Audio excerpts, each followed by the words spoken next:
بسم اللہ الرحمن الرحیم۔ السلام علیکم ورحمۃ اللہ وبرکاتہ۔ صحیح مسلم میں حضرت جابر رضی اللہ تعالیٰ عنہ بیان کرتے ہیں کہ جب خندق کھودی گئی تو میں نے نبی کریم صلی اللہ علیہ وسلم کو بھوکا پایا۔ میں اپنی بیوی کے پاس آیا اور پوچھا کہ تیرے پاس کچھ ہے، کیونکہ میں نے نبی کریم صلی اللہ علیہ وسلم کو بہت بھوکا پایا۔ اس نے ایک تھیلا نکالا جس میں 1 سا جو تھے اور ہمارے پاس ایک بکری کا بچہ پلا ہوا تھا۔ میں نے اسے ذبح کیا اور میری بیوی نے آٹا پیسا، وہ بھی میرے ساتھ ہی فارغ ہوئی۔ میں نے اس کا گوشت کاٹ کر ہانڈی میں ڈالا۔ اس کے بعد نبی کریم صلی اللہ علیہ وسلم کے پاس لوٹا۔ بیوی نے کہا کہ نبی کریم صلی اللہ علیہ وسلم اور آپ کے صحابہ کرام کے سامنے مجھے رسوا نہ کرنا، یعنی زیادہ آدمیوں کی دعوت نہ کر دینا۔ جب میں آپ صلی اللہ علیہ وسلم کے پاس آیا تو چپکے سے عرض کیا، یا رسول اللہ، ہم نے ایک بکری کا بچہ ذبح کیا ہے اور 1 سا جو کا آٹا ہمارے پاس تھا وہ تیار کیا ہے۔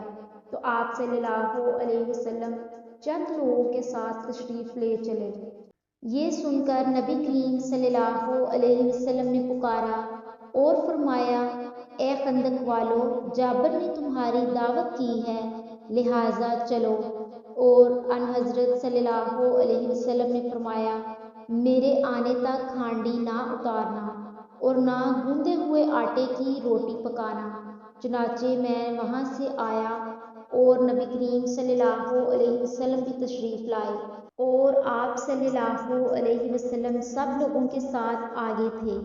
میں اپنی بیوی کے پاس آیا، وہ بولی، تمہاری ہی رسوائی ہوگی۔ میں نے کہا، میں نے وہی کیا جو تو نے کہا تھا۔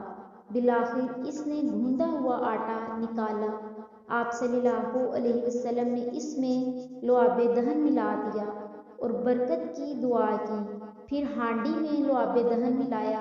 اس کے بعد فرمایا، ایک روٹی پکانے والے کو اور بلا لو جو میرے ساتھ روٹی پکائے، اور ہانڈی سے سالن نکال لو، مگر اس کو اوپر سے نہ اتارنا۔